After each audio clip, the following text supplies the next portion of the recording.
Nakapulong ng liderato ng Kamara ang ilang mambabatas ng Estados Unidos kung saan ilan sa mga pangunahing natalakay ang pagpapalakas pa ng kooperasyon ng Pilipinas at ng Amerika pagdating sa defense, nuclear energy at trade and investment. Si Melales Moras sa sentro ng balita. Pagpapalawig ng joint military exercises sa Pilipinas, dagdag tulong para sa ating militar at malugod na pagtanggap sa Philippines Enhanced Resilience Act of 2024 o PERA Act sa Amerika.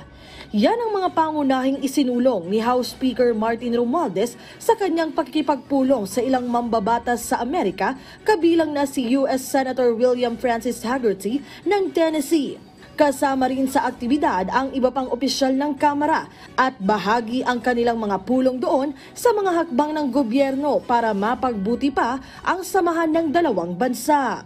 Ayon kay Speaker Romualdez, mahalaga ang joint military exercises para mapalakas pa ang kapasidad ng ating mga tropa at para mapanatili ang kapayapaan sa Asia-Pacific region, kaya't nararapat lang na mapalawig pa ito.